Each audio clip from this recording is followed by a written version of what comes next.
ನಮಸ್ಕಾರ, ನಾನು ರಮೇಶ್ ಸುಲ್ಪಿ, ಕಾರ್ಯನಿರ್ವಾಹಕ ಅಧಿಕಾರಿ ತಾಲೂಕು ಪಂಚಾಯತ್ ಬಸವ ಕಲ್ಯಾಣ. ಒಂದು ಸರ್ಕಾರದ ಆದೇಶದಂತೆ ಸ್ವಚ್ಛತೆಯ ಸೇವಾ ಕಾರ್ಯಕ್ರಮ ನಾವು ಸೆಪ್ಟೆಂಬರ್ 14ರಿಂದ ಅಕ್ಟೋಬರ್ 2ರವರೆಗೆ ಹಮ್ಮಿಕೊಂಡಿದ್ದೇವೆ.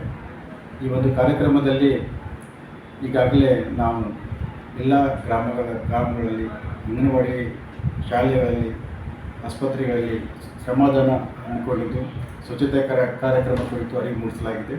ಇನ್ನುಳಿದಂತೆ ಎಲ್ಲ ಗ್ರಾಮಗಳಲ್ಲಿ ಒಣ ತ್ಯಾಜ್ಯ ಸಂಗ್ರಹಣೆ ಕುರಿತು ಗ್ರಾಮಸ್ಥರಲ್ಲಿ ಅರಿವು ಮೂಡಿಸುವುದು, ಮನೆ ಮನೆ ಭೇಟಿ ನೀಡಿ ಒಣ ತ್ಯಾಜ್ಯ ಸಂಗ್ರಹಿಸುವುದು, OHT ಹಾಗೂ ಇನ್ನಿತರೆ ಜಲಮೂಲವನ್ನು ಸ್ವಚ್ಛಗೊಳಿಸುವುದು, ಅದರ ಬಗ್ಗೆ ನೀರು ಪೋಲಾಗದಂತೆ ಕ್ರಮವಹಿಸಲು ಜನರಲ್ಲಿ ಅರಿವು ಮೂಡಿಸುವುದು, ಇನ್ನಿತರೆ ಕಾರ್ಯಕ್ರಮಗಳಂಥ ಏಕ ಬಳಕೆ ಪ್ಲಾಸ್ಟಿಕ್ ನಿಷೇಧ ಹಾಗೂ ಅದರ ಬಗ್ಗೆ ಅರಿವು ಮೂಡಿಸುವುದು, ಇವೆಲ್ಲ ಕಾರ್ಯಕ್ರಮ ನಾವು ಹಮ್ಮಿಕೊಳ್ಳಬೇಕಾಗಿದ್ದರಿಂದ ಎಲ್ಲ ಗ್ರಾಮ ಪಂಚಾಯತಿ ಅಧ್ಯಕ್ಷರುಗಳಲ್ಲಿ, ಸದಸ್ಯರುಗಳಲ್ಲಿ, ಎಲ್ಲ ಸಾರ್ವಜನಿಕರಲ್ಲಿ ನಾನು ಕೇಳಿಕೊಳ್ಳೋದೇನಪ್ಪ ಅಂದ್ರೆ, ಈ ಒಂದು ಸ್ವಚ್ಛತಾ ಸೇವಾ ಕಾರ್ಯಕ್ರಮದಲ್ಲಿ ತಾವೆಲ್ಲರೂ ಭಾಗವಹಿಸಿ ಕೈ ಜೋಡಿಸಿ ಈ ಒಂದು ಕಾರ್ಯಕ್ರಮವನ್ನು ಯಶಸ್ವಿಗೊಳಿಸಬೇಕೆಂದು ತಮ್ಮಲ್ಲಿ ಈ ಮೂಲಕ ಕೇಳಿಕೊಳ್ಳುತ್ತೇನೆ.